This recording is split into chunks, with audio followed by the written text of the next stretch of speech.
मैं special request थी बच्चों की कि इंटरप्रिटेशन ऑफ स्टेट्यूट को ले लो,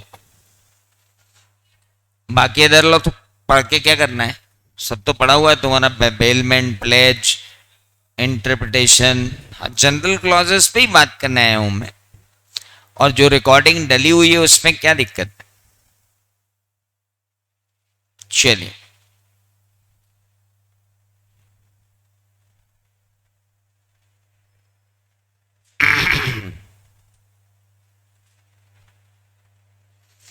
मैं आज सिर्फ दो चीजें कवर कर रहा हूं।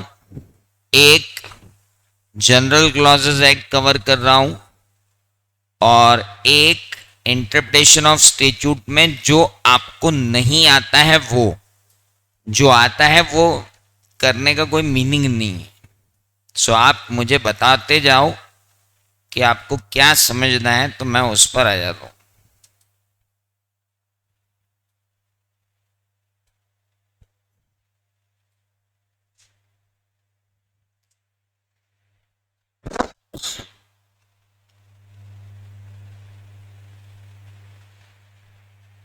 चलिए, तो सबसे पहली बात कर लेते हैं जनरल क्लॉजेस एक्ट। मैंने आपको बताया था कि जिसका कोई नहीं उसका खुदा है यारों। इसी तरीके से अगर किसी भी सेंट्रल एक्ट में सेंट्रल एक्ट में सेंट्रल एक्ट में किसी भी सेंट्रल एक्ट में अगर कोई डेफिनेशन नहीं दी गई है, तो आपको वो इंटरप्रिटेशन करने के लिए जनरल क्लॉजेस एक्ट दिया हुआ है। जनरल क्लॉजेस एक्ट सिर्फ सेंट्रल एक्ट के लिए ही है। इसके ऑब्जेक्ट ये थे कि वो सेंट्रल एक्ट जितने हैं उनका एक कॉमन डिक्शनरी बना दे, ताकि सेंट्रल एक्ट्स की लैंग्वेज जो है वो शॉर्टन हो जाए। दूसरी बात, यूनिफॉर्मिटी हो जाए सेंट्रल एक्ट में डेफिनेशंस को लेकर। तीसरी बात, रूल्स बना सकें कि कंस्ट्रक्शन और इंटरप्रिटेशन कैसे किए जाएंगे, और अगर कोई एक्ट कुछ स्लिप कर गया है या ओवरसाइट कर गया है तो हम उसको भी ले लें। ये कोई आपको आने वाला नहीं। लेकिन एग्जाम्पल के तौर पर जैसा ये एग्जाम्पल दिया है वैसा ही कोई एग्जाम्पल आपको क्रिएट करके एग्जाम में पूछा जा सकता है। एक क्लेम था, a claim of right to catch fish came under the consideration of court of Anand Behera versus state of Orissa. Court tended to decide whether right to catch or carry fish is movable property or immovable property. अब मान लो यही question आ गया कि भाई साहब, आपको एक तालाब दिया गया है और उस तालाब के अंदर से आपको फिश पकड़ने का राइट दिया गया है, तो सब तालाब तो इमूवेबल प्रॉपर्टी। तो अब ये राइट टू कैच फिश ये इमूवेबल प्रॉपर्टी है कि मूवेबल प्रॉपर्टी है? तो आपको जनरल क्लॉजेस एक्ट की सेक्शन 3 क्लॉज 26 में जाएंगे तो वहां पता पड़ेगा immovable property shall include land, benefits to arise of land, and things attached to the earth or permanently fastened to anything attached to the earth. So section 3 of transfer of property act does not define the term, except it says that immovable property does not include standing timber, growing crops as. So as fish do not come under the category of definition of general clauses act, applies a profit apprende is regarded as benefit arising out of land, it follows that immovable property within the meaning of transfer of properties act. भाई fishing right क्या है? उस land से मिलने वाला benefit है, और आप तो कह ही रहे हो डेफिनेशन में कि immovable property shall include land, benefits arise out of land, तो डेफिनेट सी बात है कि सर ये भी immovable प्रॉपर्टी होगी। हेलो, हो सकता है इस टाइप का क्वेश्चन आपको कल परसों जो आपकी एग्जाम है उसमें मिल जाए कि एक इंटरप्रिटेशन ये होना चाह रहा है कि भाई तालाब में फिशिंग राइट्स हैं और क्वेश्चन ये है कि फिशिंग राइट मूवेबल प्रॉपर्टी की मूवेबल प्रॉपर्टी एक्सप्लेन इट, तो आपको इस इलस्ट्रेशन से एक्सप्लेन करना है। आज तक का तो ट्रेंड यही रहा है कि मॉड्यूल में जो इलस्ट्रेशन दिए हैं उसी में से उठा के वो केस स्टडी बना के दे रहे हैं। क्लॉज में तो यही चल रहा है, जनरल क्लॉजेज एक्ट में तो यही ट्रेंड है कि इस जनरल क्लॉजेज एक्ट में दिए गए जितने एग्जाम्पल हैं आप सब कर जाओ, 99% तो इन्हीं एग्जाम्पल के ऊपर बनाकर क्वेश्चन दिए जाएंगे। तो आप इसका टेंशन छोड़ दो बिल्कुल। जनरल क्लॉजेस एक्ट के अंदर जब हम जनरल क्लॉजेस एक्ट लगाएंगे तो हमें जनरल क्लॉजेस एक्ट लगाते समय क्या कंसीडरेशन लेना है। एग्जाम्पल 3 दिया है।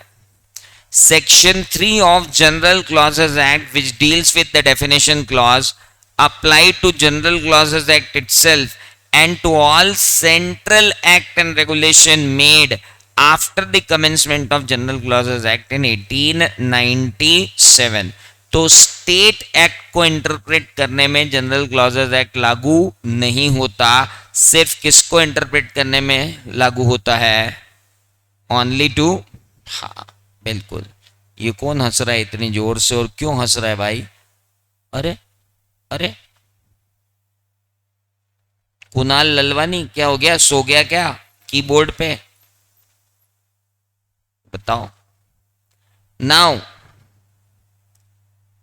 Section 4 of General Clauses Act, which deals with the application of foregoing definition to previous enactment, applies to Central Act after January। तो ठीक है, पुरानी definitions को वो लगा रहे हैं। Now, basic understanding of the legislation, preamble, ये internal aids of interpretation में भी आता था, जो मैंने लिया था दूसरे दिन, जिसकी रिकॉर्डिंग आपको अवेलेबल नहीं है, तो वो यहीं कंप्लीट हो रहा है। इंटरनल एड्स ऑफ इंटरप्रिटेशन, आपको मैंने कहा था स्टेच्यूट खुद इंटरप्रिटेशन के टूल्स अवेलेबल करवाता है। तो हो सकता है 4 नंबर में 3 नंबर में आपसे पूछा जाए कि बेटा right short note on preamble. तो हर एक्ट के अंदर एक प्रीएम्बल होती है जो क्या चीजें बताती है, स्कोप, ऑब्जेक्ट और purpose of the act. 3 word याद रखता है। प्रीएम्बल बताती है कि छोटे शब्दों में बताती है कि इस पर्टिकुलर एक्ट का स्कोप क्या है, इस पर्टिकुलर एक्ट का ऑब्जेक्ट क्या है और इस पर्टिकुलर एक्ट का पर्पस क्या है, ताकि जब भी कोई एम्बिग्यूटी हो अंडरस्टैंडिंग किसी भी प्रोविजन के, प्रीएम्बल को एक्सेप्ट किया जाता है एड ऑफ कंस्ट्रक्शन या interpretation. So in short, preamble to an act discloses primary intention of the legislation but can only be brought it as an aid to construction if language is unclear। ठीक है, for example negotiable instrument act 1991 लिखता है an act to define and amend the law relating to promissory note, bill of exchange and check। Companies act 2013 लिखता है an act to consolidate and amend the law of companies। अब जब आप preamble में लिख देते हो an act to define and amend the law relating to promissory note, bill of exchange and check, तो जिस दिन से ये लॉ लगा है उस दिन के बाद से promissory note, bill of exchange और चेक, ये तीनों सिर्फ किससे गवर्न होंगे, नेगोशिएबल इंस्ट्रूमेंट एक्ट्स। तो it is very clear. Okay, definition भी इंटरनल एड्स होती हैं, मतलब स्टेच्यूट के अंदर हमको इंटरनल एड्स ऑफ इंटरप्रिटेशन मिलता है, डेफिनेशन भी इंटरनल एड ऑफ इंटरप्रिटेशन है। हर एक्ट में डेफिनेशन दिया होता है, जनरली सेक्शन 2 होता है और कुछ में 3 होता है, दूसरे या तीसरे सेक्शन में ही सारी डेफिनेशन दी जाती हैं। अब बात आती है कि अगर वर्ड एक्ट का अगर कोई एक्ट अपने अंदर डेफिनेशन दे रहा है तो फिर जनरल क्लॉजेज एक्ट की डेफिनेशन नहीं लगेंगे, लेकिन अगर किसी एक्ट ने कोई डेफिनेशन नहीं दी है तो जनरल क्लॉजेज एक्ट की डेफिनेशन लगेगी। तो the word company used in companies act is defined in section 220 of the respective act. Security companies act में डिफाइन नहीं है तो हमको सिकरा से उठा के लाना पड़ता है, सिक्योरिटी कॉन्ट्रैक्ट रेगुलेशन एक्ट से।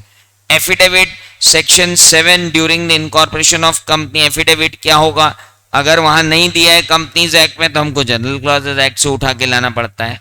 अब डेफिनेशन दो तरीके की होती है, मींस एक तो इंक्लूसिव डेफिनेशन और एक एग्जॉस्टिव डेफिनेशन।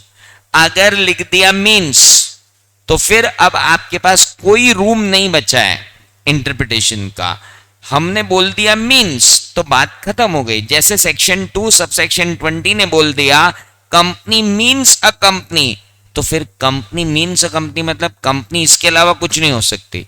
कंपनी में सिर्फ क्या आएगा, company which is incorporated under this act. अब मान लो कंपनी किसी और एक्ट में इनकॉर्पोरेटेड है तो मैं उसको कंपनी बोलूंगा ही नहीं। क्यों? क्योंकि लिखा हुआ है company means the company incorporated in this act or any other previous companies act of India. Got it? ये अच्छा हुआ तुम 3-4 लोग आ गए हैं तो मैं इन लोगों को भी अच्छे से, ये तो 100 से भी ओहो शतक मार दिया यार, गुड, बढ़िया है। नाउ और अगर हम बोलते इंक्लूड तो इनकम टैक्स की डेफिनेशन अपने पास है ही, तो कोई दिक्कत ही नहीं है, दैट इज इंक्लूड। डिबेंचर की डेफिनेशन कंपनीज एक्ट में दी गई है, debenture includes debenture stock bonds etcetera. Body corporate की डेफिनेशन दी गई है, corporate includes company incorporated outside India. तो जो इंक्लूसिव डेफिनेशन होती हैं उनमें इंप्रूवमेंट की गुंजाइश होती है। Share means share, share means चलता है, ओके। अब कुछ वर्ड जो होते हैं वो यूज होते हैं एज शेल एंड मे। कई बार बेटा ये वर्ड्स भी आ जाते हैं एग्जाम में कि define shall and may, 3 number ले जाओ, तो अपन ले आएंगे कल उठा के 3 नंबर। कब है? परसों पेपर है 18 परसों ना, हाँ बस उठा लाएंगे अपन, ये आ जाएगा definition. The word shall used to raise a presumption of something which is mandatory. There are mandatory words and directory words. अगर word shall use हुआ है तो it is always mandatory और may use हुआ है तो it is directory। लेकिन इनका यूज जो है वो कई बार इंटरचेंजेबली भी इंटरप्रेट होता है। मतलब हम shall को may और may को shall भी बोल सकते हैं। जैसे section 3 of the companies act 2013 कहती है अ कंपनी में be form for the lawful purpose. तो इसका मतलब ये नहीं है कि कंपनी अनलॉफुल पर्पस के लिए भी बनाई जा सकती है। यहां में का मतलब शैल ही मानना है। जब कोई जिम्मेदारी आपके ऊपर डाल दी जाती है और साथ में में लगा दिया जाता है तो वो जिम्मेदारी जो है वो में के बजाय माइट प्रूव करती है या शैल प्रूव करती है। Is that clear? और here the word use may should be read as shall, जबकि section 21 of the companies act provide करती है कि डॉक्यूमेंट प्रोसीडिंग रिक्वायर ऑथेंटिकेशन और कॉन्ट्रैक्ट मोड बाय और on behalf of company may be signed by की managerial person और an officer of the company duly authorised by the board itself. यहां पर मे को आप में ही यूज करोगे, कोई भी कर सकता है, लेकिन shall वर्ड को हमेशा shall की तरह यूज करते हैं। But the use of word shall with respect to the matter use of word may with respect to another matter in same section of statute will normally lead to a conclusion that word shall imposes an obligation while word may confers a directory power। Directory power भी होते हैं। तो 1 minute, अब बात आती है शैल word ordinarily mandatory होता है, लेकिन कभी कभी ये वर्ड जो है उसको डायरेक्टरी भी यूज किया जाता है। शैल मीन्स अगर विवेक पे निर्भर कर रहा है।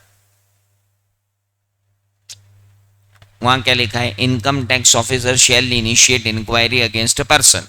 अब अगर बंदे ने टैक्स इवेजन तो किया है लेकिन बहुत ही कम अमाउंट का किया है, बहुत ही इमटेरियल अमाउंट का किया है, तो दिस शेल में बी यूज्ड एज मे, तो चलेगा, कोई दिक्कत नहीं। नाउ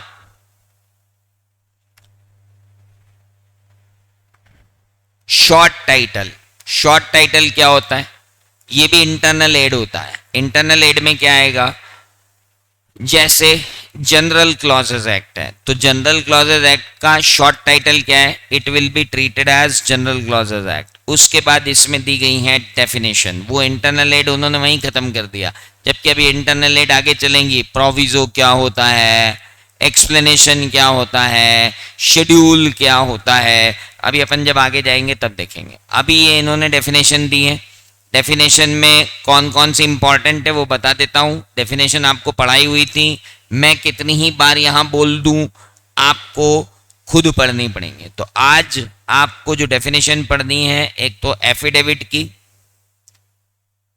दूसरी ऐसा नहीं है कि मैंने जो बोल दी बस वही पढ़नी है, पर ये इंपॉर्टेंटली पढ़ के जाना गुड मॉर्निंग में। कौन सी? एफिडेविट।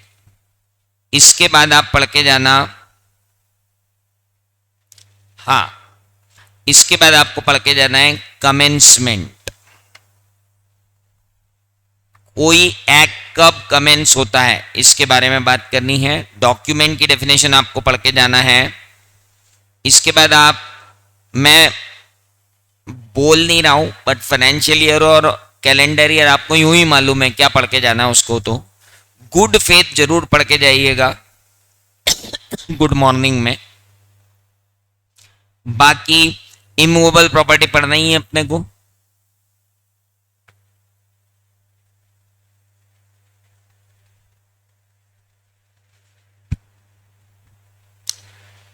ओथ, एफिडेविट और ओथ तो एक ही बात थी, याद हो तो तीन डेफिनेशन एक ही थी, एफिडेविट, ओथ और स्वेयर। अरे तीन डेफिनेशन एक साथ थी। पर्सन भी पढ़ के जाना है, स्वीयर भी पढ़ के जाना है, बस। अब आगे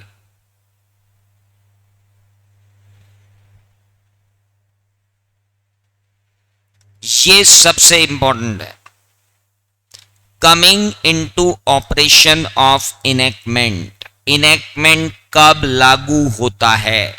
आप अपनी कॉपी देख सकते हैं, आपके नोट्स में मैंने बनवाया था कि अगर सेंट्रल एक्ट है जो स्पेसिफिकली मेंशन नहीं कर रहा है कि किस पर्टिकुलर डेट को वो इन फोर्स में आएगा, it shall be implement on the day on which it receives the assent of governor general, मतलब assent of the president.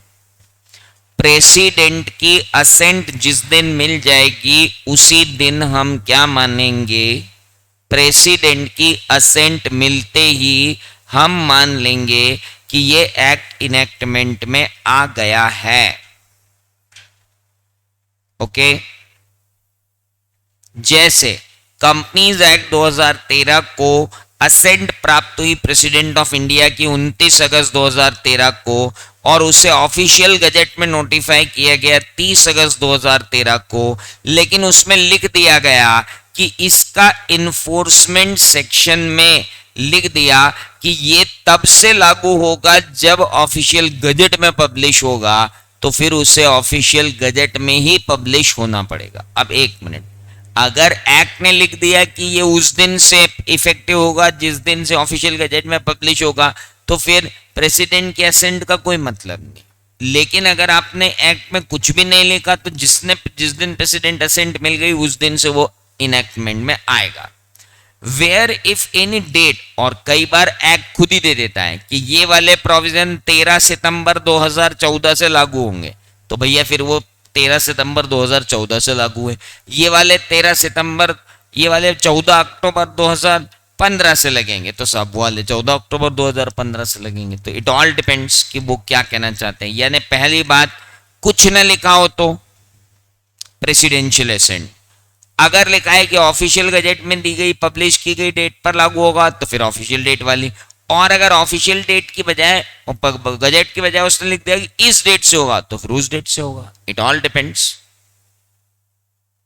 SEBI issue of capital disclosure requirement fifth amendment regulation 15 was issued by SEBI wide notification on 14th August 2015 with effect from 1st January 2016. जब उन्होंने लिख दिया कि with effect from January 2016 तो फिर वो वहीं से लगेगा. Is that clear? चलिए अब रेट्रोस्पेक्टिविटी का प्रिजम्पशन क्या है. जब तक कोई लॉ ये न कहे कि हम रेट्रोस्पेक्टिवली लगेंगे तब तक तो वो हमेशा ही प्रोस्पेक्टिवली लगेगा. Whether a statutory provision has retrospective effect or not depends primarily on the language which is it is couched. उसकी लैंग्वेज में क्या लिखा है. अगर उसने लिखा है कि रेट्रोस्पेक्टिवली लगेगा तो रेट्रोस्पेक्टिवली ही लगेगा. Is that clear. अगर आपके पेपर को जरा सा भी उसे टफ बनाना हुआ तो वो ये सेक्शन 6 पूछ सकता है. इफेक्ट ऑफ रिपील क्या होता है.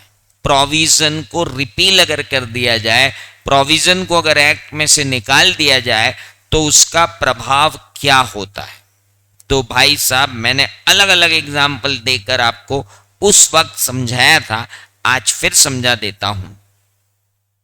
वो ये है सर कि where a central legislation or any regulation made after the commencement of this act repeals any act made or yet to be made unless another purpose exist the repeal shall not.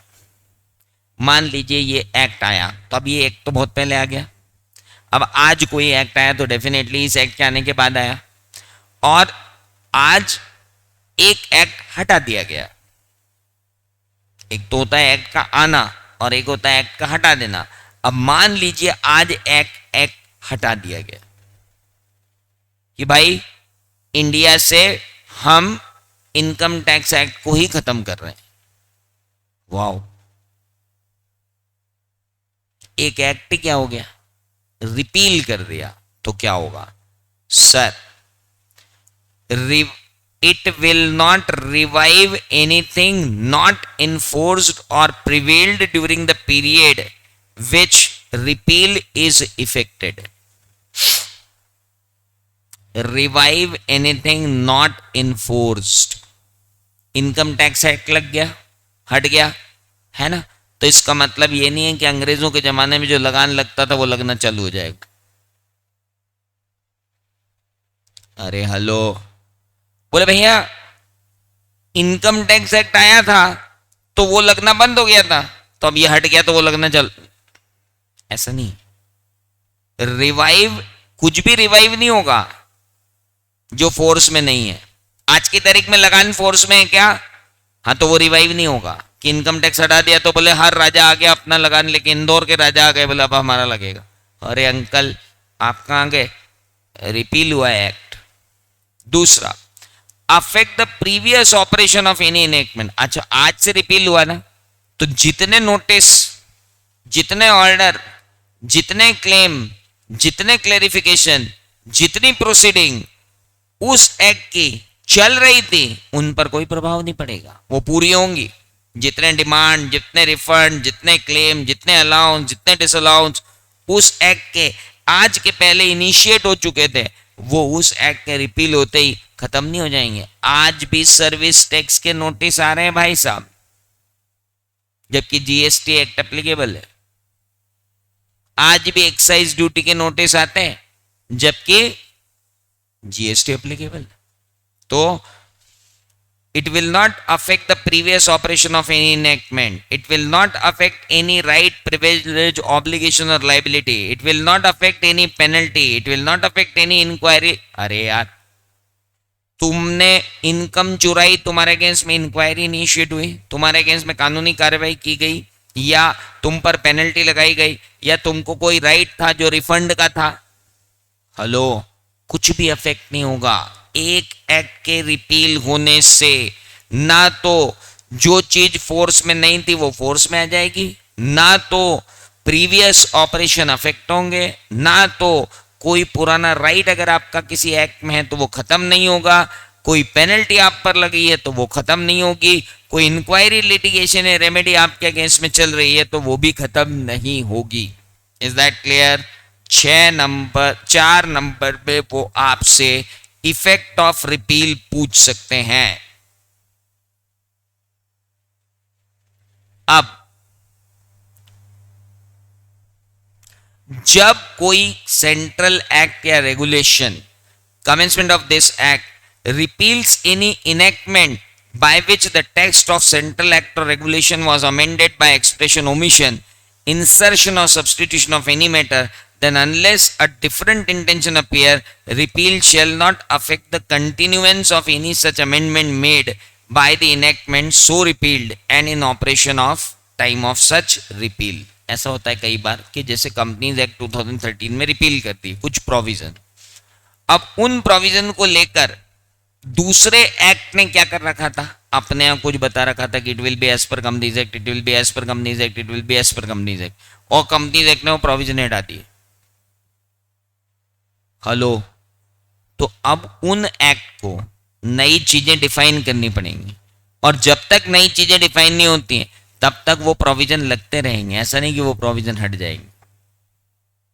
Hello भाई, हमने बोला security मतलब जो define है security contract regulation act में, मान लो सिकरा ने वो डेफिनेशन ही हटा दी तो इसका मतलब यहां से भी डेफिनेशन हट जाएगी, ऐसा नहीं है, यहां सिक्योरिटी वही रहेगी जब तक अभी ये एक्ट कोई नई डेफिनेशन लेके नहीं आता। Revival of the repealed enactment, मान लो एक एक्ट था वो रिपील हो गया, रिपील होने के बाद हमने वापस उसको रिवाइव कर दिया। भाई एक एक्ट था, वो एक्ट को हमने रिपील कर दिया, रिपील होने के बाद वो वापस आ गया। In any central act or regulation made after the commencement of this act it shall be necessary for the purpose of reviving either wholly or partly any enactment wholly or partly repealed express state purpose. This section applies to all central act, और जो भी repeal provision आएगा वो prospective effect से आएगा। मतलब अगर मान लीजिए एक्साइज हटा दिया गया और जीएसटी लाया गया, अब किसी दिन जीएसटी में से एक्साइज वाला पोर्शन अलग करके नया वापस एक्साइज ले आए तो इसका मतलब ये नहीं है कि जो पहले था वो वापस आ जाएगा, वो तो हो नहीं सकता। ये जो नया है ये पीछे लग जाएगा, ये पीछे भी नहीं लगेगा, ये प्रोस्पेक्टिवली लगेगा। ठीक है, नाउ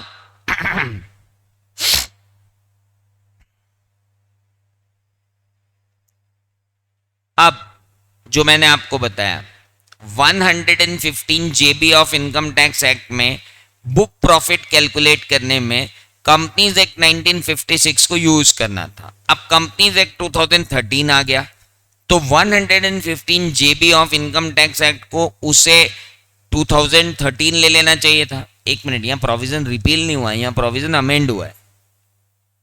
हेलो, यहां एक्ट अमेंड हुआ है, रिपील नहीं हुआ है। मतलब एक ये होता कि कंपनीज एक्ट ने बोला बुक प्रॉफिट और कल से कंपनीज एक्ट ही खत्म हो जाता तो हम उसी बुक प्रॉफिट को लेते रहते हैं। लेकिन अब क्या हुआ, हमने बोला कंपनीज एक्ट 1956 वो हटा और उसकी ये 13 आ गया तो कोई बात नहीं, 13 में डिफाइंड है ना वो वर्ड, वो वाला वर्ड ले लो जो 13 में डिफाइंड है। दो बातें अलग अलग है, ध्यान रखना। एक एक्ट था और अब नहीं है तो भाई जब तक नई डेफिनेशन नहीं लाओगे तब तक वो डेफिनेशन लगेगी, और एक वो एक्ट हटा के नया ले आए तो नए वाले की जो डेफिनेशन वो एज इट इज लग जाएगी। This has to be clear. Time का कंप्यूटेशन कैसे करते हैं? अरे भाई साहब, फ्रॉम और टू हमने कैलकुलेट किया था जिसमें हमने कहा था कि हम किसको ऐड करते हैं और किसको हटाते हैं। तो ये नहीं, ये तो कंप्यूटेशन ऑफ टाइम था।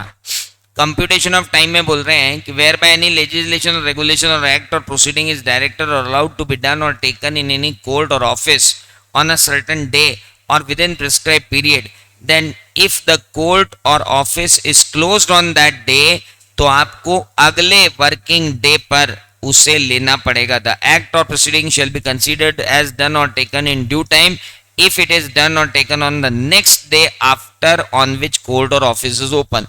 मान लीजिए नोटिस आया कि 16 तारीख को आपको कोर्ट में आना है, अब वो 16 तारीख को हॉलीडे निकला तो 17 को आ जाओ। सर 17 भी हॉलीडे तो 18 को आ जाओ। 18 को आपने अगर कोई फॉर्म भर दिया, जवाब दे दिया, गवाही दे दी, मान लिया जाएगा आपने टाइम में काम किया है।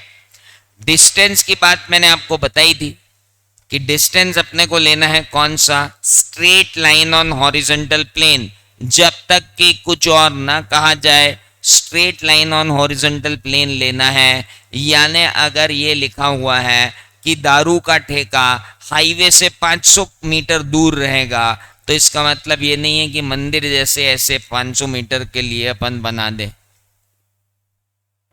सीधे 500 मीटर। याद आया एग्जाम्पल जब पढ़ाया था तब? चलिए नाउ अगर किसी इनेक्टमेंट के अंदर ड्यूटी ऑफ कस्टम या एक्साइज लेविएबल होती है किसी क्वांटिटी पर या वेट पर या मेजर पर, तो वो क्वांटिटी अगर पर केजी ड्यूटी दी है और अगर आपका 750 ग्राम है तो ऐसा नहीं हुआ कि 1 केजी पे ही लगेगी, 750 पे नहीं लगेगी, 750 पे प्रो राटा लगेगी। सिंपल। तो प्रो राटा बेसिस का कंसेप्ट भी यहां पर है।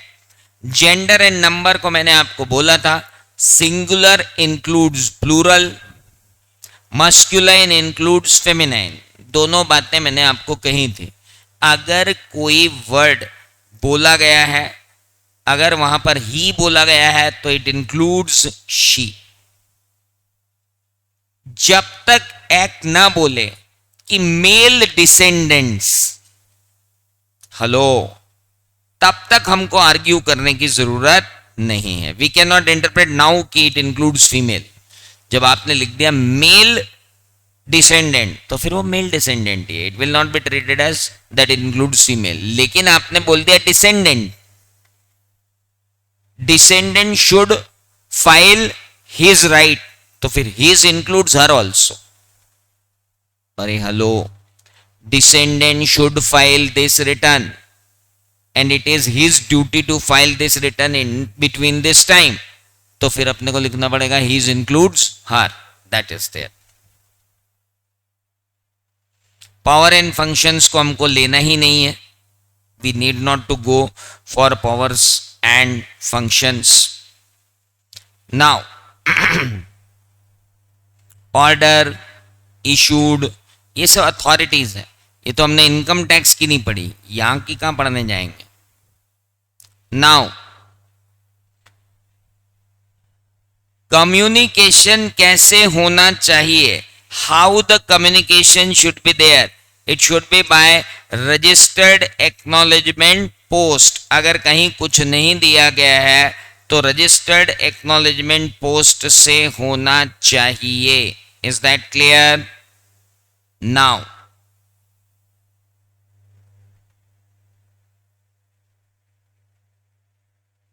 अब बात आती है, अगर एक ऑफेंस को 2 इनेक्टमेंट में पनिशमेंट मिल रहा है तो क्या करें। कहते हैं वेयर एन एक्ट और omission constitute an offence under 2 or more enactment, then the offender shall be liable to be prosecuted and punished under either of any those enactment, but shall not be punished twice for the same offense। मैंने पिस्तौल रख ली, अब पिस्तौल रखना 2 अलग अलग act के अंदर क्या है,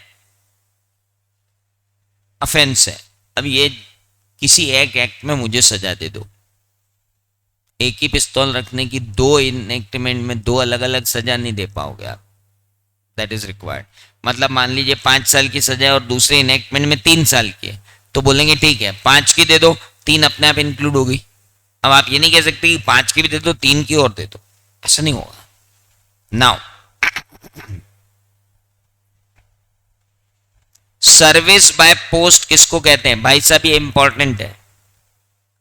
अगर आपने कोई नोटिस किसी को भेजा तो वो सर्विस बाय पोस्ट हुआ कि नहीं हुआ, उसकी 3 क्वालिटी है। पहला प्रॉपर एड्रेस था, दूसरा प्रीपेड भेजा, सामने वाले को कोई पैसे नहीं चुकाने थे, और तीसरा रजिस्टर्ड पोस्ट से भेजा। अगर ये तीनों चीजें आपने पूरी कर ली तो ये माना जाएगा कि आपने जो नोटिस भेजा है वो बिल्कुल सही भेजा।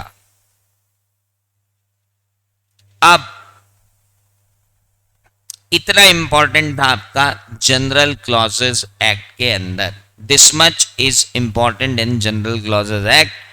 इसके सारे क्वेश्चन हम पहले ही कर चुके थे, आप एक बार और इन क्वेश्चंस को कर लो, काम खत्म हो जाएगा आपका। अब आप यही वाले क्वेश्चन कर लो, और पीछे जो आज शाम तक एक काम करो, एक तो ये क्वेश्चन निपटा लो, दूसरे आपके जो पेपर में क्वेश्चन दिए सजेस्टेड आंसर में वो खत्म कर लो, इस बार के आरटी में कोई क्वेश्चन दिए तो वो भी खत्म करो, काम खत्म। इनके अलावा कुछ भी नहीं मिलेगा आपको जो अपन ने पढ़ा है।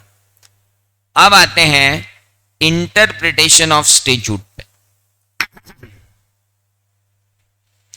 इंटरप्रिटेशन ऑफ स्टैट्यूट के अंदर मैंने आपको बताया था बहुत सारी डेफिनेशन जो गुड मॉर्निंग में आपको पढ़नी है, जब डॉक्यूमेंट वहां पढ़ना है तो यहां भी पढ़ना है ना। इंस्ट्रूमेंट, तो मैंने कहा था इंस्ट्रूमेंट सबसे बड़ा वर्ड क्या है, डॉक्यूमेंट।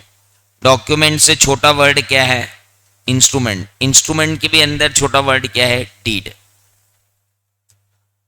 और इंटरप्रिटेशन वर्ड तो आपको बिल्कुल मालूम है।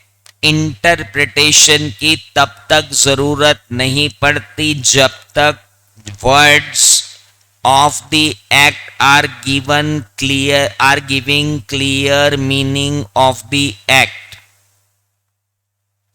इंटरप्रिटेशन की जरूरत सिर्फ तब पड़ती है जब एक्ट की लैंग्वेज एम्बिग्यूअस हो, जब एक्ट में दिए गए वर्ड्स के एक से ज्यादा मीनिंग निकल रहे हों, जब एक्ट ने किसी वर्ड को गलती से ओमिट कर दिया हो, इस तरीके से, या एक्ट के दो प्रोविजन विरोधाभासी बातें कर रहे हों, तब जाकर हमें इंटरप्रिटेशन की जरूरत पड़ती है। और इंटरप्रिटेशन करने के बाद जो कंक्लूजन हम लेते हैं हम उसे कंस्ट्रक्शन बोलते हैं। जो चीज लॉ में दी नहीं गई है, जो चीज हमें दिख नहीं रही है, लेकिन हम उसे कंस्ट्रू करते हैं by the process of interpretation, तो हम उसे कहते हैं कि हमने कंस्ट्रक्शन किया है। हमारे इस मॉड्यूल में कंस्ट्रक्शन और इंटरप्रिटेशन इंटरचेंजेबली यूज हुए हैं, उसमें कोई दिक्कत नहीं है, but we need to take care of that. Interpretation दो तरीके के होते हैं, लीगल और डॉक्ट्राइनल। सबसे पहला प्रेफरेंस किसको दिया जाता है, लीगल को, फिर किसको दिया जाता है, डॉक्ट्राइनल को। लीगल में भी पहला इंटरप्रिटेशन दिया जाता है ऑथेंटिक को, और दूसरा दिया जाता है यूजुअल को। ऑथेंटिक कौन सा होता है, ऑथेंटिक इंटरप्रिटेशन वो होता है जो अथॉरिटी खुद देती है, जैसे सीबीडीटी, सीबीईसी, जीएसटी काउंसिल। जब ये कोई क्लैरिफिकेशन देते हैं तो उसे हम क्या कहते हैं, भैया ये ऑथेंटिक। सो ऑथेंटिक इंटरप्रिटेशन किसको कहते हैं, ऑथेंटिक इंटरप्रिटेशन का मतलब होता है कि कौन सा इंटरप्रिटेशन जो किसने करके दिया, अथॉरिटी ने खुद ने करके दिया। तो जो इंटरप्रिटेशन हमारा अथॉरिटी खुद करके देती है उसे हम क्या कहते हैं, ऑथेंटिक इंटरप्रिटेशन। और यूजुअल इंटरप्रिटेशन किसको कहते हैं बाबू,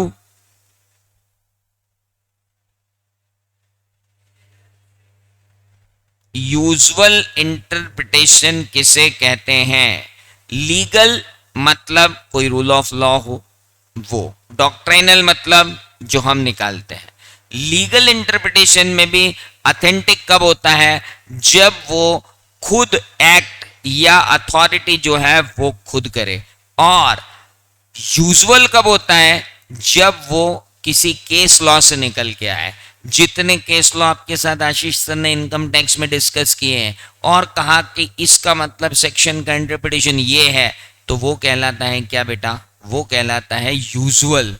और अगर जीएसटी काउंसिल क्लैरिफाई कर दे तो वो क्या कहलाता है, ऑथेंटिक। इसी तरीके से डॉक्ट्राइनल इंटरप्रिटेशन भी होते हैं, जिसमें कोई वर्ड अगर लिखा है तो मैं इंग्लिश देखूंगा, इंग्लिश की सेंटेंस मेकिंग देखूंगा, इंग्लिश के वर्ड्स देखूंगा, इंग्लिश का फ्रेज देखूंगा और उसके हिसाब से ग्रामेटिकली जो भी अर्थ निकलता होगा वो निकालूंगा। लेकिन अगर ग्रामेटिकल मीनिंग निकालते वक्त मुझे ऐसा लगा कि ग्रामेटिकल मीनिंग अगर मैंने इसका निकाला तो हम बर्बाद हो जाएंगे, क्योंकि यहाँ तो एनोमली लग रही है, क्योंकि यहाँ तो ऐसा लग रहा है कि लॉ गलत है, तो फिर मुझे जाना पड़ेगा किस पे, लॉजिकल इंटरप्रिटेशन पे। जैसे कि अगर हम 139 सब 141 सबसेक्शन 3 क्लॉज बी देखें कि एम्प्लॉय या officer of the company can not be appointed as an auditor, वहां उन्होंने एक्स एम्प्लॉय लिखा ही नहीं। अब अगर मैं ग्रामेटिकल इंटरप्रिटेशन करूं तो एम्प्लॉय का मतलब होता है जिसका एम्प्लॉयमेंट चल रहा हो, लेकिन अगर जिसका एम्प्लॉयमेंट नहीं चल रहा है उसको मैंने ऑडिटर बना दिया तो फेमिलियरिटी थ्रेट आ जाएगी। तो मेरा लॉजिकल इंटरप्रिटेशन कहता है कि भाई साहब फेमिलियरिटी थ्रेट नहीं चाहिए, फेमिलियरिटी थ्रेट नहीं चाहिए, तो लॉजिकल इंटरप्रिटेशन लगाकर मैंने कहा ना भाई, एक्स एम्प्लॉय को भी ऑडिटर नहीं रखना। क्यों, इंटरप्रिटेशन निकाला। कौन सा इंटरप्रिटेशन निकाला, लॉजिकल इंटरप्रिटेशन निकाला। सो इंटरप्रिटेशन आपके पास हो गए दो, लीगल एंड डॉक्ट्राइनल। लीगल के अंदर हो गए दो, ऑथेंटिक और यूजुअल। डॉक्ट्राइनल के अंदर हो गए दो, grammatical and logical.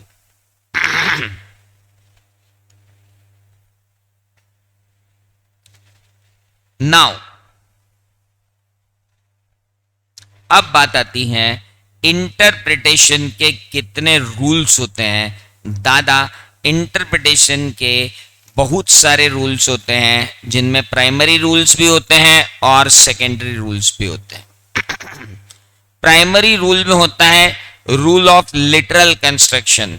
Literal construction का मतलब होता है, और ये कार्डिनल प्रिंसिपल होता है, ये प्राइमरी प्रिंसिपल होता है, ये कहता है कि एक्ट जब तक कुछ, एक्ट की लैंग्वेज जब सिंपल हो, एक्ट की लैंग्वेज जब प्लेन हो, एक्ट का मीनिंग जब एक ही निकल रहा हो, तो आपको ज्यादा इंटरप्रिटेशन लगाने की जरूरत नहीं है।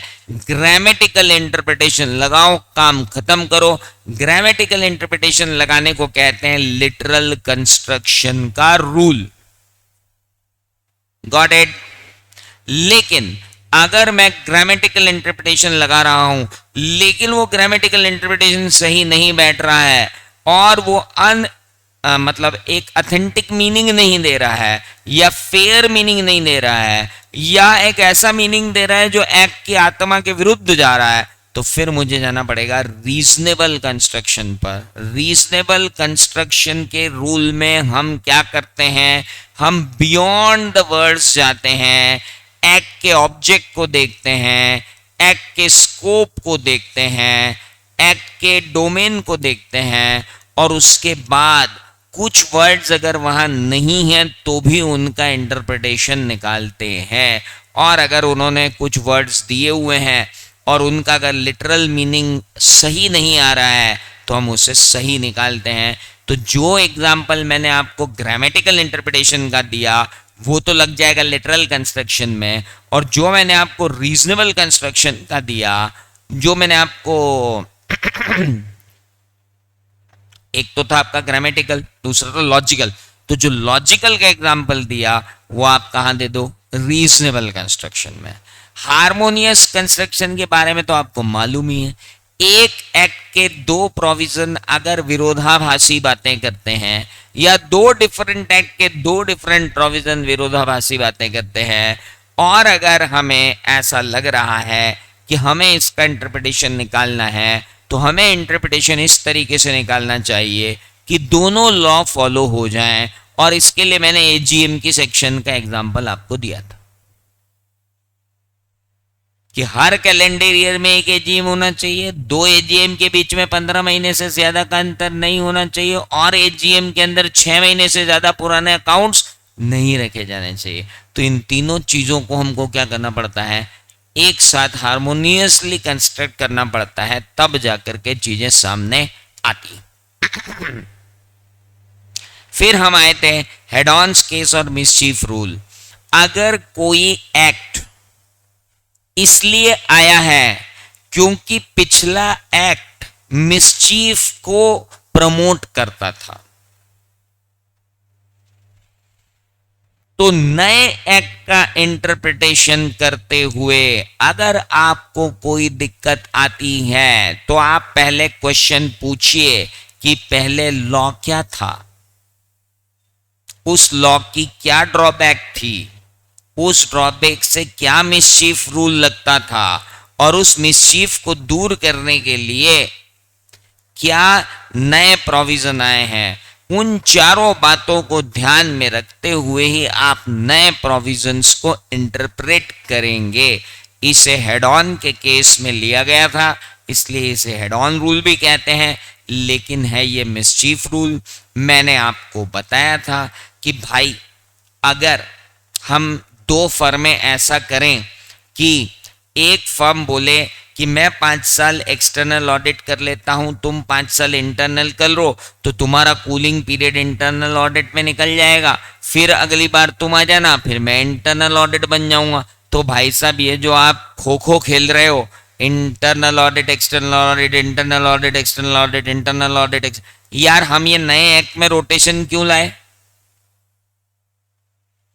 पुराने एक्ट में रोटेशन नहीं था, पुराने एक्ट में रोटेशन नहीं होने के कारण फेमिलियरिटी थ्रेट आ रही थी। फेमिलियरिटी थ्रेट को दूर करने के लिए बड़ी कंपनी के केस में हमने कहा कि फर्म 2 टर्म के लिए और इंडिविजुअल एक 5 ईयर की टर्म के लिए अपॉइंट हो सकता है, उसके बाद उसे 5 साल का कूलिंग पीरियड रखना चाहिए। कूलिंग पीरियड का मतलब है कि उससे कंपनी से किसी भी तरीके से एसोसिएट नहीं होना चाहिए। अगर वो इंटरनल ऑडिटर की तरह आ गया तो फेमिलियरिटी थ्रेट तो वहीं की वहीं रह जाएगी, फिर उस कूलिंग पीरियड का मतलब क्या रह जाएगा? ओहो, सारे एग्जाम्पल तो तुम्हारे दिमाग में घुसे हुए हैं, लगा के आ जाना हेड ऑन रूल में। बेनिफिशियल कंस्ट्रक्शन, ये क्या था? ओ भाई साहब, what was beneficial construction and what was exceptional construction? अगर आप कंफ्यूज हो रहे हैं तो मैं आपको ले आता हूं, चलो आओ। ये तो हो गया reasonable construction, harmonious construction, okay.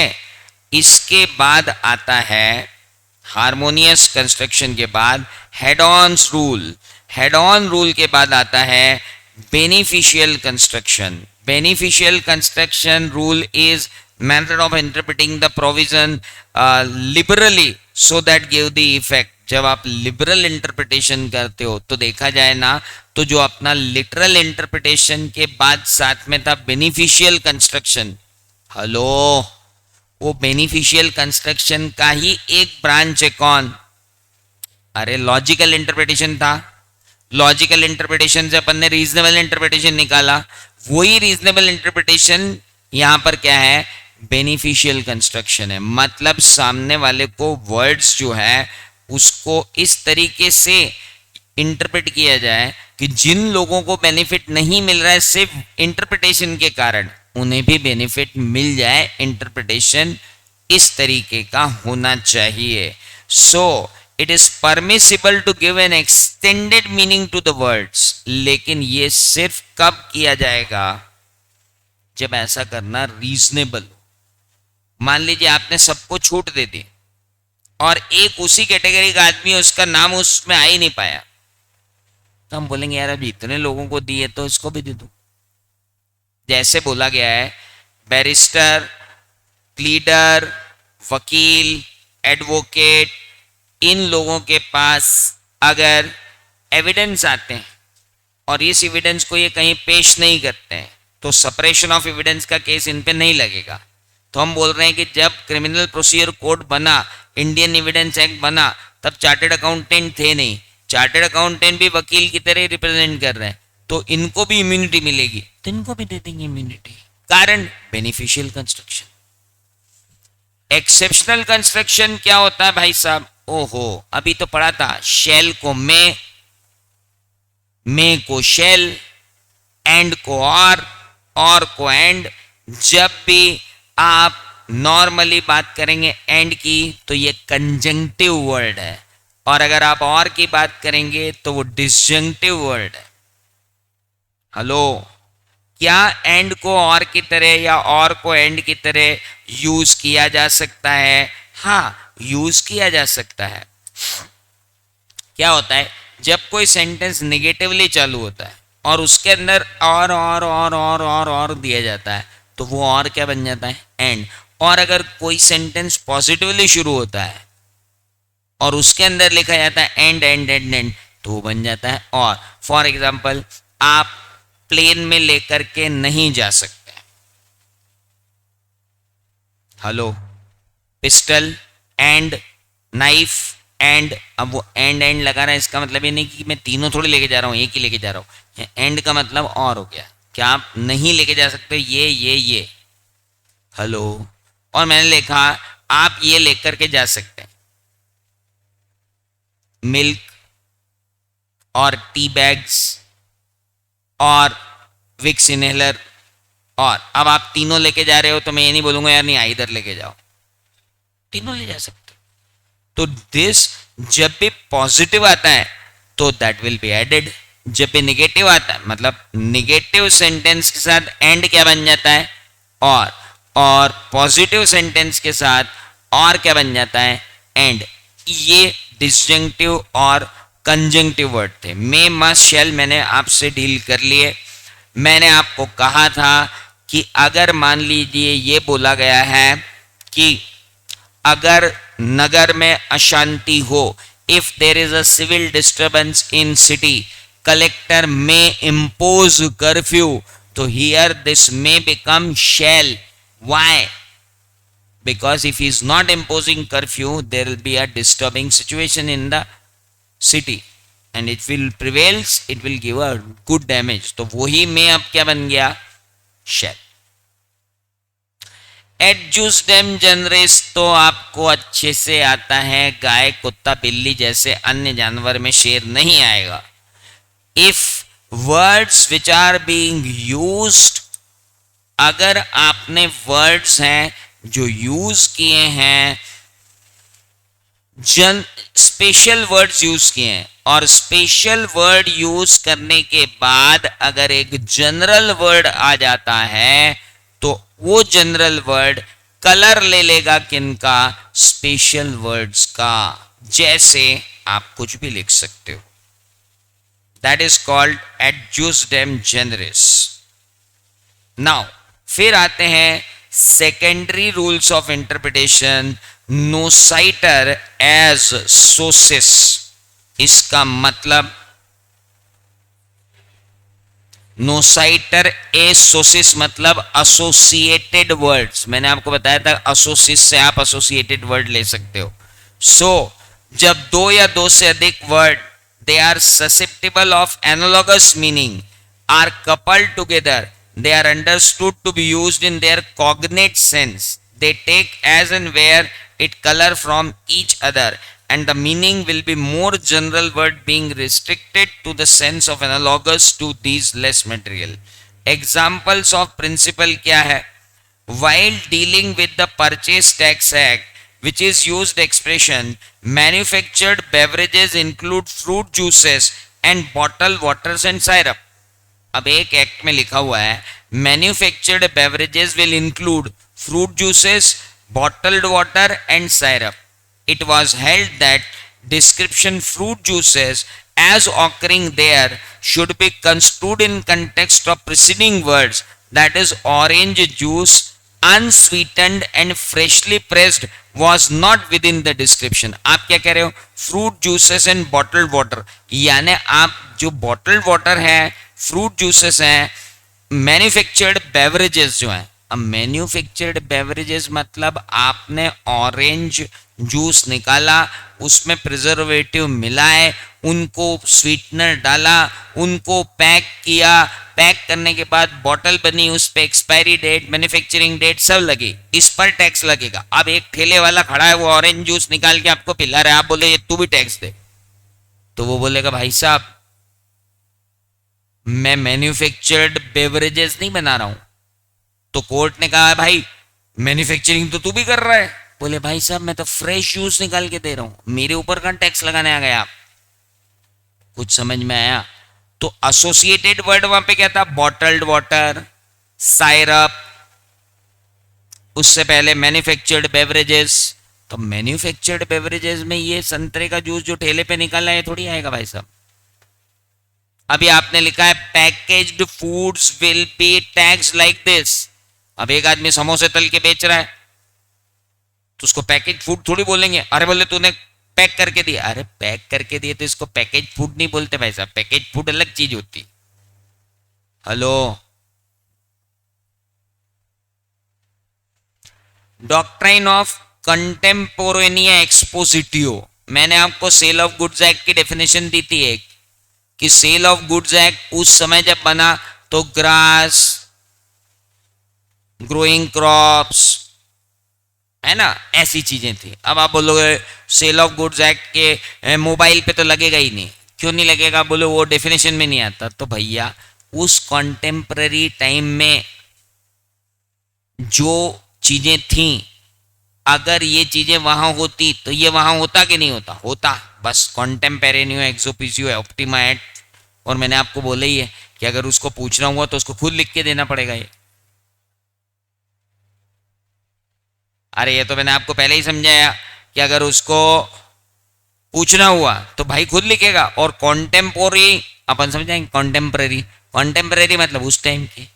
एसोसी मतलब एसोसिएट, अपन समझ जाएंगे, अपन लिख देंगे, तो अपने को ये याद करने की जरूरत थोड़ी। Optima legum interpres est construed, custom is the best interpreter of law. आज तक लॉ में क्या चीजें इंक्लूड हुई? तो भैया कस्टम यह है कि भारत में एग्रीकल्चर पे टैक्स नहीं लगता है ना। लोगों ने बालकनी में गोभियां उगा ली हैं, सब उगा ली, उस पर भी टैक्स नहीं लग पाया। कारण है तो एग्रीकल्चरल एक्टिविटी ना। ये थोड़ी बोला कि agricultural activity at agricultural land. Hello, तो custom is the best interpretation of law. The court was influenced in its construction of a statute of N by fact that it was that which had been generally considered as true for 160 years. इतने सालों से भारत पे कृषि के किसी भी form पर हमने टैक्स नहीं लिया, तो हम यहां भी नहीं लेंगे। अब कर तो कृषि रहे हो ना, कहीं भी करो, छत पे करोगे तो भी वो तो है, तो एग्रीकल्चर ना, उसको ये थोड़ी बोलेंगे कि एग्रीकल्चर नहीं है। तो ठीक है, ऑप्टिमा लीगस इंटरप्रेट स्टेट्यूट, लो जी। अब ये आ गए, लॉन्ग टाइटल पढ़ लिया, प्रियम्बल पढ़ लिया, हेडिंग, हेडिंग, हेडिंग क्या होती है? ओ भाई चैप्टर किधर गया बताओ? चैप्टर इनके उसमें आए ही नहीं, जो इनके इसमें नहीं आएगा वो अपन भूल जाओ, मतलब यूं है भाई साहब। सबसे पहले आता है long title, the companies act 2013, preamble, this act has been enacted with an aim to consolidate and amend the law relating to companies in India. उसके बाद आता है chapter, preliminary, deposit, audit, accounts, वो सब चैप्टर होते हैं। Chapter के बाद आते हैं सेक्शन हेडिंग। हेडिंग मतलब चैप्टर हेडिंग, वो चैप्टर नहीं लिखा उसने, हेडिंग लिख दिया, that is called chapter heading. Chapter heading ये बताता है कि ये डिपॉजिट्स का चैप्टर है, तो अब डिपॉजिट अगर इंटरप्रेट करना है तो अकाउंट्स में जाके इंटरप्रेट नहीं कर पाओगे, आपको यहां इंटरप्रेट करना पड़ेगा। मार्जिनल नोट्स, सेक्शन शुरू होने से पहले जो बोल्ड में लिखे हुए 3-4 वर्ड होते हैं जो ये बताते हैं कि ये सेक्शन अंदर है। आप ध्यान रखना, चैप्टर हेडिंग से इंटरप्रिटेशन नहीं होता, सिर्फ इंटरप्रिटेशन में हेल्प मिलती है। सेक्शन मार्जिनल नोट या सेक्शन के शुरू में लिखे हुए शब्दों से ये पता चलता है कि उस सेक्शन का स्कोप क्या है, लेकिन उससे भी सेक्शन का उतना इंटरप्रिटेशन नहीं होता। लेकिन डेफिनेशन सेक्शन से तो पूरे एक्ट का इंटरप्रिटेशन होता है, और वो तो अपन ने देख ही लिया अभी कि इंक्लूसिव भी होती है, एक्सक्लूसिव भी होती है।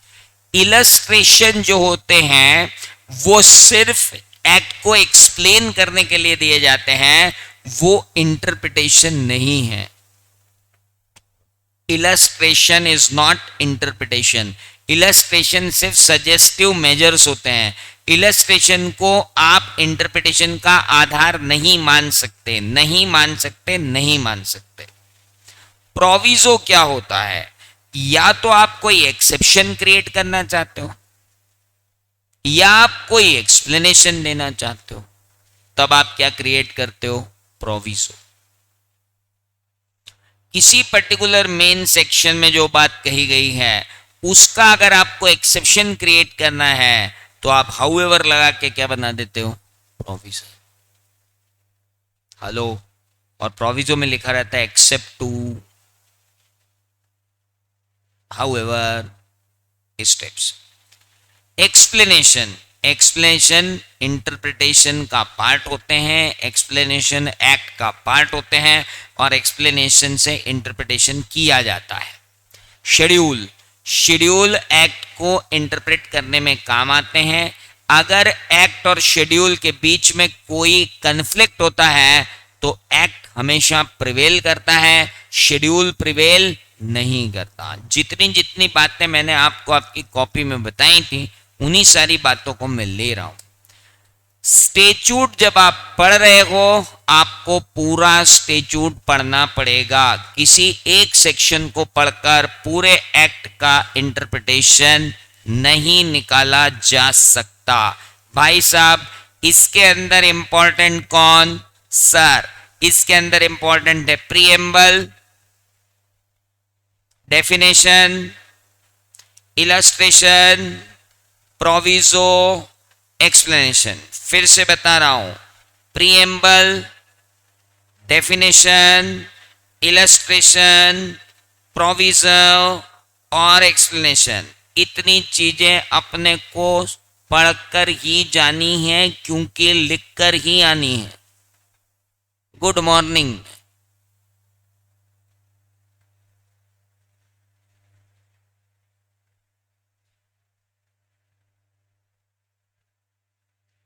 Now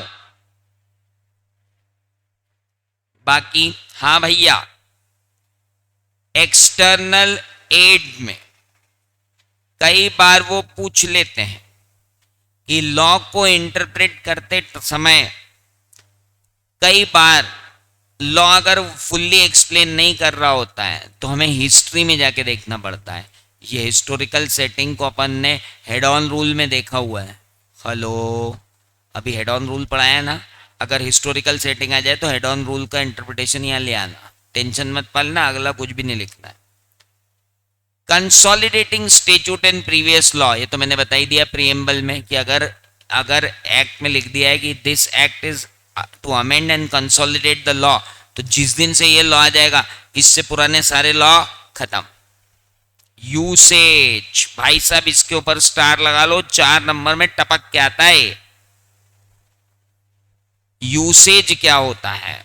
usage is also sometimes taken into consideration in constructing an act. The act done under the statute provide quite often the key to the statute itself. It is well known that where the meaning of language in a statute is doubtful, usage, यानी how that language has been interpreted and acted upon over a long period, इतने सालों से हम क्या interpret करते आ रहे हैं। मान लीजिए किसी ने कह दिया कि पैकेज्ड फूड पे टैक्स लगेगा, अब एक आदमी समोसे तलता है, उसे थैली में बंद करता है, उसके ऊपर पिन लगाता है और जो भी आता है उसको देता है। एक आदमी पान बनाता है, पान को पुड़िया बनाता है, पुड़िया बांध के देता है। क्या हम पान को पैकेज फूड में ले लेंगे? नहीं। क्यों? पैकेज तो है। ओ पान वाला तो बॉक्स बना के देता है आजकल। भाई साहब वो बॉक्स बना के भी दे रहा है तो उसको आप पैकेज फूड में नहीं लोगे, क्योंकि यूसेज में इन लोगों को कभी पैकेज फूड में नहीं लिया। अनऑर्गेनाइज्ड सेक्टर को कभी भी पैकेज फूड में नहीं लिया जाएगा। मान लो किसी ने गेहूं की बोरी बना के सिल के दे दी, तो इतने सालों से जो गेहूं की बोरियां बिक रही, क्या इसको पैकेज फूड बोलोगे आप? बोले क्या, गेहूं तो खा सकते हैं, चने तो खा सकते हैं। अंकल, इसे पैकेज फूड नहीं कहा जाता। हाँ, लेज चिप्स बनाकर अगर आपने सील बंद करके बेची तो वो क्या कहलाएगी? और वहीं तल के और आप दे रहे हो सबको, तो that will not B package food. Is that clear? आपने कैसे इंटरप्रिटेशन निकाला? भाई साहब, यूसेज आज तक जिन चीजों को नहीं किया है उनको ये एक्ट क्यों करेगा? बाकी सब तो पागलपन है, फालतू बातें करना नहीं। डिक्शनरी डेफिनेशन, ओ भाई साहब, फॉरेन डिसीजन ये कई बार आ जाता भाई साहब। जब इंडियन डिसीजन के टोटे पड़ जाएं तो फॉरेन डिसीजन पे जाना। हेलो, एक मिनट, पहले तो एक्ट पे जाओ। एक्ट ना बोले मतलब आपका ऑथेंटिक इंटरप्रिटेशन नहीं हो पा रहा है, तो यूजुअल पे जाओ। यूजुअल करने जाओ तो सर कौन से डिसीजन लूं? इंडियन लूं कि फॉरेन? बाबा पहले इंडियन ले। इंडियन में भी कौन सा लूं? हाई कोर्ट का लूं कि सुप्रीम कोर्ट का लूं? भाई पहले सुप्रीम कोर्ट का ले। सर सुप्रीम कोर्ट का अवेलेबल नहीं तो हाई कोर्ट ले ले। हाई कोर्ट अवेलेबल नहीं, सेशन कोर्ट ले ले। सर ना तो अपने इंडिया में हाई कोर्ट ना सेशन कोर्ट ना सुप्रीम कोर्ट किसी का ही नहीं है, तो फॉरेन में कहीं हुआ हो तो वो ले ले। अथॉरिटी ऐसे चलेगी। गार्नर वर्सेस मरे एक लिख रहा भाई हमारा।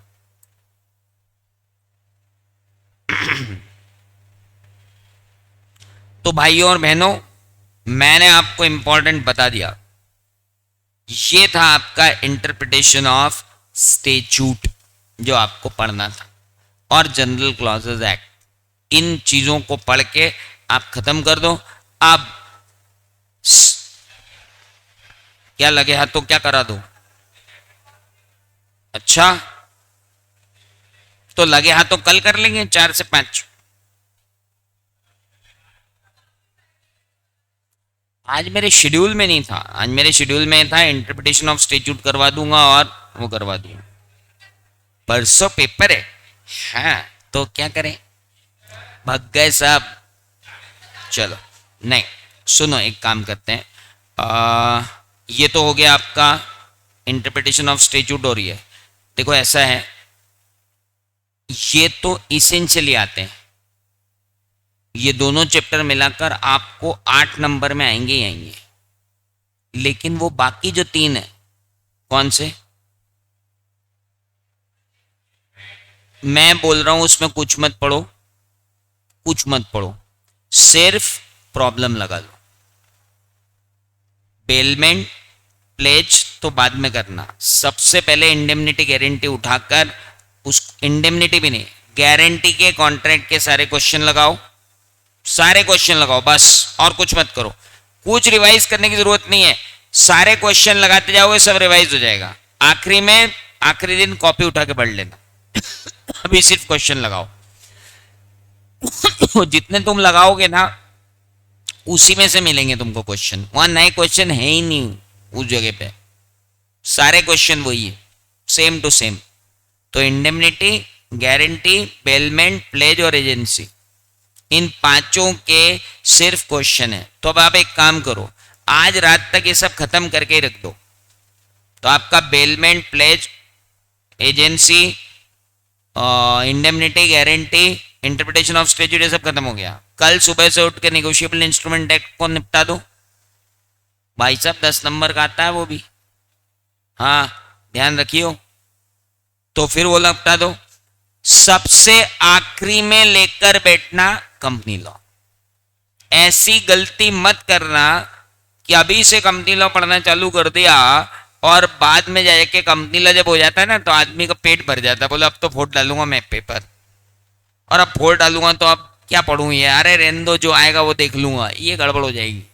इसलिए आप पहले बिजनेस लॉ खत्म कर लो, उसके बाद आपके पास अगले दिन सुबह कितनी बजे तक का टाइम है? 12 बजे तक का। पूरा 1.5 दिन कंपनी लॉ ही पढ़ना ना भाई साहब, आपको किसने रोका? रात भी तो है आपके पास, पढ़ो कंपनी, खूब पढ़ो। क्वेश्चन कहां से करें इनको बताओ, अब एग्जाम के एक दिन पहले कि इनको क्वेश्चन कहां से करना है? अरे कुणाल भैया, मॉड्यूल आपके पास है, आरटीपी आपके पास है, प्रीवियस ईयर के क्वेश्चन आपके पास हैं, कहां से क्या करें? बस यही पढ़ा जाता है आखिरी में, और कौन से सर के क्वेश्चन पढ़ोगे?